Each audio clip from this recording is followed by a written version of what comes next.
Hello and welcome to yet another video here on the YouTube channel Spelföreningen Fellowship STF. My name is Andreas Norwegian Viking and this is Wargaming News episode, not Wargaming News, it's Wargaming Discussions of course. Wargaming Discussions episode 9. So in this video we are going to have a bit of a discussion about wargaming in general and the amount of games we play. But first, let's do the commentary review of the last, 2 weeks ago's episode. I missed a week. I'm sorry about that. To go through, our last episode was about the pros and cons of making a game based on an existing IP, like for instance Harry Potter from Night Games, or like Lord of the Rings and The Hobbit from Games Workshop. So it was a bit of activity about this. So you have Frederick Schulze, who I think games based on existing stories are a great opportunity for new players to enter the hobby. That is a good point. That was what happened with Games Workshop's license of the Lord of the Rings originally. There was a huge influx of new gamers, young and old, just because it had the name Lord of the Rings on it. Back in 2001, 2002, 2003. If something was licensed Lord of the Rings, it flew off the shelves. I remember working in the Games Workshop Oslo store at the time, and we couldn't keep stock. Like nowadays, a Games Workshop store has just the stock it needs. So it basically, a computer does all the work for you. You have maybe 2 boxes of this box and 2 boxes of this box in stock, and you sell one and head office sends you a new one. But what if you sell both and more people want to buy some? And that was what happened back in the day when I was doing the orders manually. I had to gauge how many of each box we were going to sell, and that was a bit of a chore for Lord of the Rings because it was immensely popular. So I remember I had a system. We had double wide boxes in the store. So for instance, that was 8 boxes of Rohan Riders, 8 boxes of Uruk-hai, 8 boxes of Minas Tirith Warriors, etc, etc, and metal boxes were 1 deep, so 4 boxes each, unless it was a deep box, like for instance the Balrog. That would be 3. And then I had, for metals, I had the same amount of boxes that was out in stock I had in the back room. And for plastics I had, I think 12,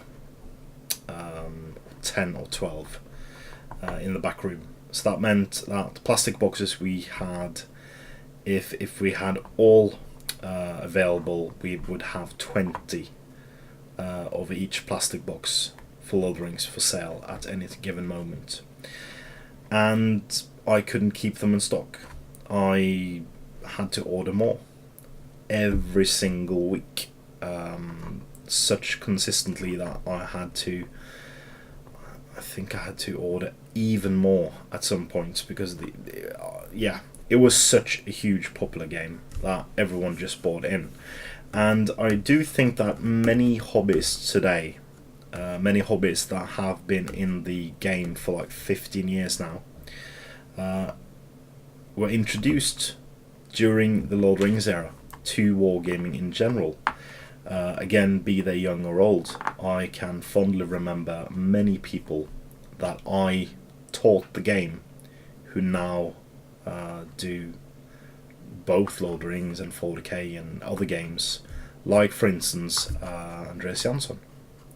I think he mentioned that I had his first introductory game back in 2000 something, or it might be Joachim, I don't remember which one, but it goes to show you that you just need a name and the rest is up to you. You can get the introduction just by the name alone, but then you'll have to do the rest of the work. So Games Workshop's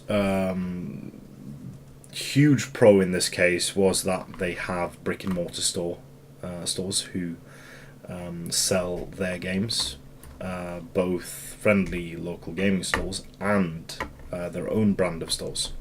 So the distribution network for this game was huge. For instance, Knight Models, Marvel, DC, and Harry Potter for the future will not have the same distribution net, but then again, if you show it in stores and people are like, oh, Harry Potter, that's a hugely successful franchise. Nice Models, what is this? And then you have your introduction, and then you can get people invested. So thanks for that comment, Frederick. Next up we have Liam Robinson. I think there have been a lot more pros than cons for borrowing a license. In my opinion, one that you didn't mention is that new people are more likely to play something like SPG than Warhammer because they might have seen or read The Hobbit or Lord of the Rings, so they know about it. That's completely true. It is something I talked about now with Frederick's comment, and yeah, couldn't be more agreeable than that. So next up we have David Murphy, who says there's definitely more pros and cons to having a game based on an existing IP. If that IP is very popular, then that is nearly half the battle won, making the game successful. Yes, echoing my last statement, couldn't agree more. Hugely successful games are based on IP. Just see Steamforged Games' Dark Souls. Not only was the Kickstarter hugely successful because of the IP, but the game has gotten rave reviews. I can't wait to get my copy, and I hate the fact that Norway is not part of the European Union, because that means that I'm classified as rest of the world and gets shipped last. And with a name like Övre, which at least in Norway's dictionary comes last, being the last, the second to last letter in the Norwegian alphabet, I'm always picked last. Curse. Well, so that was last video's comment review, and thank you for your comments, and please do comment again if you're watching this episode. Do comment about what you think, and tell me if I'm wrong about stuff. I always appreciate feedback like that. So my topic for this week, you probably could have read into that, is wargaming. And not just wargaming in general, I mean wargaming. Most people have one game or two games, like your main games, the one you play the most, the one you collect the most. Mine was for ages Warhammer 40k. That was my main game. Since I was 8 years old, I played Warhammer 40,000. I enjoyed the tanks. I enjoyed the aesthetic of the models. I played Imperial Fist Space Marines all through puberty, and through that, and that was my main game for quite some time. So the thing I want to discuss today is how many games can you play before it all goes, before everything just is a mess. So I've been thinking about this a lot lately, because I have of course I started with 40k, then I moved on to Warhammer Fantasy because of the competitive scene was not to my liking anymore. I was hated because I was a pubescent teen who was just a bit of a shit to everyone. Sorry. That is the truth. I was a horrible player back when I was a teenager, and I wanted to get away from that, so I started Fantasy, and I started Lord of the Rings. And that was a completely new scene, and I collected, I collected Wood Elves, I collected Britonia, I collected Skaven, I collected Lizardmen, Empire, Orcs and Goblins, Warriors of Chaos, Beasts of Chaos, Demons of Chaos. I have so many miniatures still for fantasy. And when the Lord of the Rings hit, I was immediately hooked. I got my first free sprue back when Games was crazy and just gave away free stuff in the stores. So they were doing a huge participation game. Like they got a pre-release Sauron to the store. So you had Sauron on one side, and then you had like Moria goblins, because orcs hadn't come out yet, just in metal, or they hadn't come out in metal yet either. It was before the release of the rulebook. So 1 week before the release of the actual game, they just did like I think it was 16 by 4 foot table, where everyone who visited the store got either a sprue of the Numenor elf sprue or a Moria goblin sprue, and they were tasked to paint that sprue up in a week. So you got it on the Saturday or during the week, and if you painted that up before the next Saturday, you could play in the participation game that Saturday. And a huge number of people arrived. I remember there was no space around the table. I felt cramped. That's good. I was so many people invested in that game immediately before the game out. You couldn't even purchase a miniature at that point. Everything was like, yeah, here you go, a sprue for you. Here you go, a sprue for you. Paint that up. And some people I knew wasn't that interested, so I got their sprues, and I managed to get a couple of more sprues during the week. So I had I think I brought 80 elves, like 40 with bows, 40 with shields, not shields, elven blades, and that was wonderful. So Lord of the Rings became my main game for quite some time, and during those years I dabbled in Flames of War when that was first edition, when that came out. I of course continued with 40k in some state. I continue with fantasy, but those three were my main games. Well, not my main games, those were the games I played. I played Space Hulk a bit, I played Blood Bowl a bit, but those three, that's it. Nothing for me existed outside of the Games Workshop universe. And that goes to, I worked for them, I could get the molds cheap, I was a loyalist, and that's mainly the reason. It wasn't the reason. I looked at miniatures. I looked at miniatures online, stuff like that.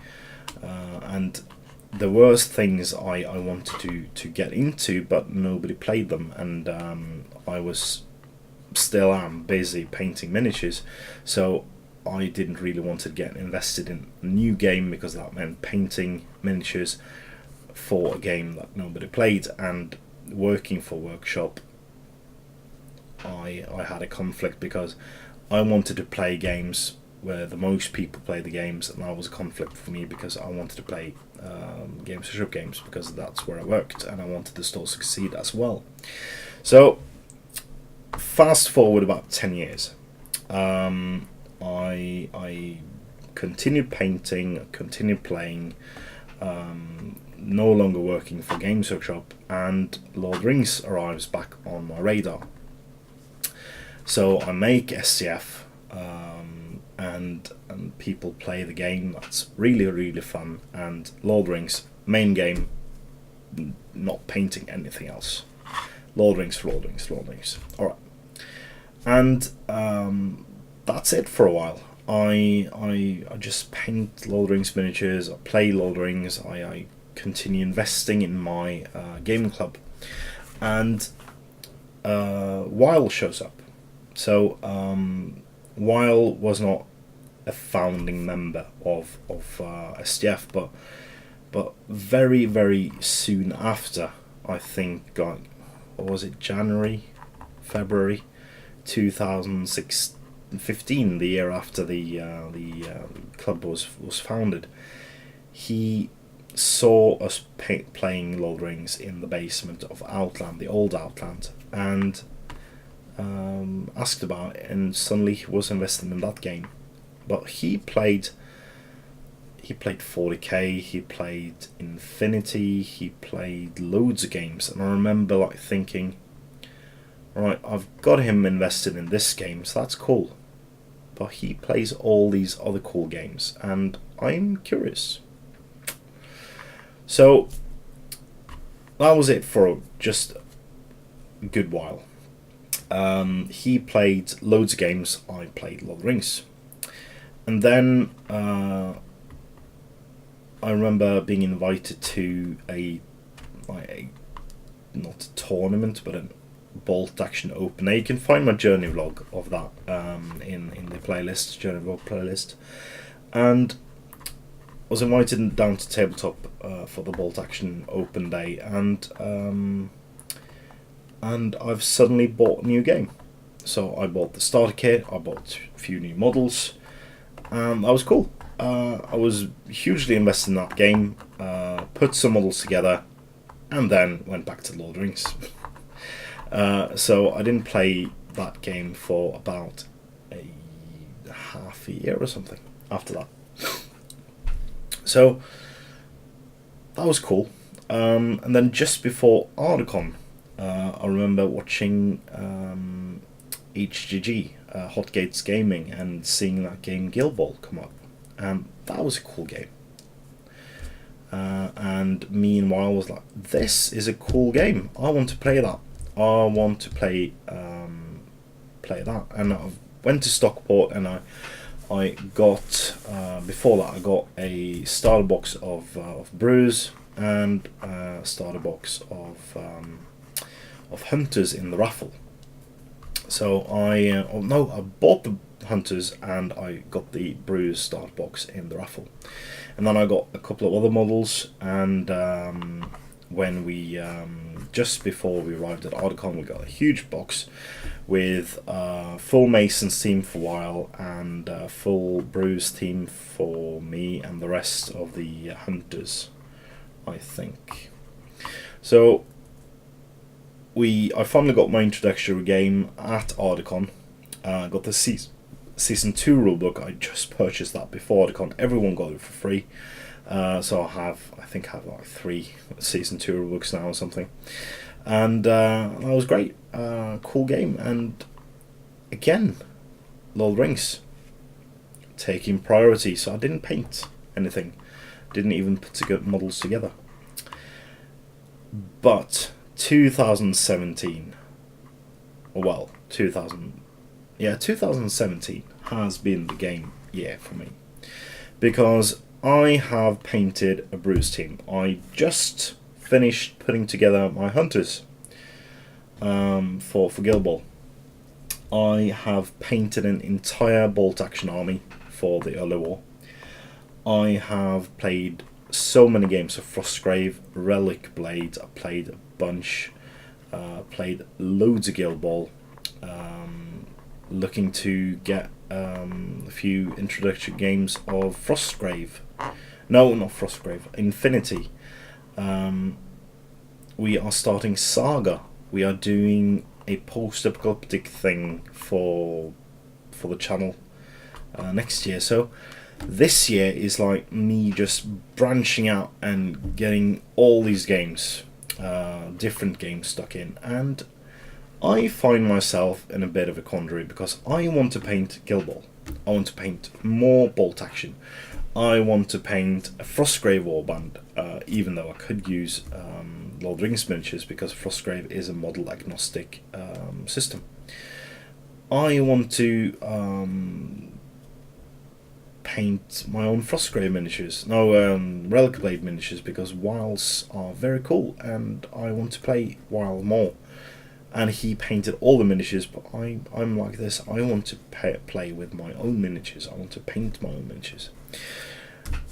And there's all these stuff going on, and I can't seem to think that something has to go. Something has to like take less of a priority over the others, because I'm a person, I have to have time not painting as well, even as strange as that might sound. And I'm like, okay, I want to paint Guild Ball. I want to paint all the guilds for Guild Ball. I want to paint a late war army for Bolt Action. I want to paint Frostgrave, both monsters and warbands. I want to do all the terrain for all the games. I want to paint The Hobbit, because I'm hugely invested in The Hobbit. Still my main game. Talking about main games, that's still my main game. And I'm like, alright. So while contacted me and today actually, and like, oh, Infinity has a global campaign going on from the 29th of May. And he was wondering if I wanted to take over some of his models so I could participate. And I was, yeah, well, I don't know if I can paint all those models in addition to all those models I'm painting for all the other systems. So I was like, yeah, but Coleslaw has models. I probably could borrow some. So that might be what I'm doing. So Relic Blade, using Wilds miniatures. For Frostgrave, I'll be using mainly Lord of the Rings miniatures, but I've purchased some some of the official Frostgrave miniatures for monsters and stuff like that. So those need to be painted up. But meanwhile, I'm doing that as a group. And painting for the Grand Campaign. So at what point does this become too much? At what point do you get hobby overload? I'm not there yet. I just sat here yesterday and I've finished putting together an entire Lake Town Guard army. So 36 Lake Town Guard and the Master and 2 Captains. So I got them all here. And I was like, okay, I'm in assembly mode. Let's put together my hunters as well for Guild Ball. And I'm just itching to assemble more models, but assembly models and painting models are 2 entirely different things. So I now want to paint these models and then assemble the next project. So, and for those of you who know me, I'm very structured. So I like to make lists. So I have now a list of miniatures to paint this year. Well, the list was originally for the first half of the year until the 30th of June, but I think I have to. Some of those models will go on a list for the second half, or it is pushed down. So far this year, I painted 242 models, and most of that is for The Hobbit. I painted 6 Mirkwood Spiders, 6 Great Eagles, Gwaihir, Bolg, that's 2 models, Keeper of the Dungeons, that's 2 models, 4 Azog the Defiler models, 12 Castellans of Dol Guldur, 16 Warg Riders, 23 Orc Warriors, an Orc Shaman on Warg. I painted Ashrak Spiderkin, Spider Queen, 3 Broodlings, 6 Mirkwood Spiders, 6 Giant Spiders, Shelob. I painted the Necromancer, 24 Huntrogs on foot. I painted 2 Bat Swarms. I painted 48 Dunlenning Warriors, 2 Thridens, 3 Greemers, 2 Dunlenning Banners, 2 Dunlenning Captains, a Palantir, 8 Saruman, and I painted 53 models for Bolt Action. I painted, completely finished 5 of my Guild Ball Brewers, and now starting to paint like 12 Hunters, 2 more Brewers, and the extra Brewers I'm not finished with yet, so that's 10 models, and the 39 models for the Lake Town Guard army. So my complete list of things to do before the end of June is 415 models at the point. That's including a huge warband of or team for Blood Bowl for the orcs. So I'm like, where can I get all this time? And fate might have intervened because I'm losing my job in just 2 weeks. So I may have a lot of time going forwards, but I'm also applying for a lot of jobs. So either I'm having a lot of time or no time at all because I'm investing in a new job, learning all the ropes and doing overtime to get myself stuck into that new job. So who knows? Luckily, I'm economically solvent enough to coast a while on not having a job. Norway is great in that respect, but I don't know. All these things are happening, and we have a huge announcement coming very soon as well, and I can't wait to tell you about that as well.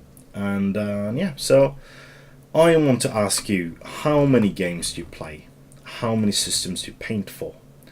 And do you have a breaking point? Like, how many games can you seriously invest in and paint and play before it gets too much?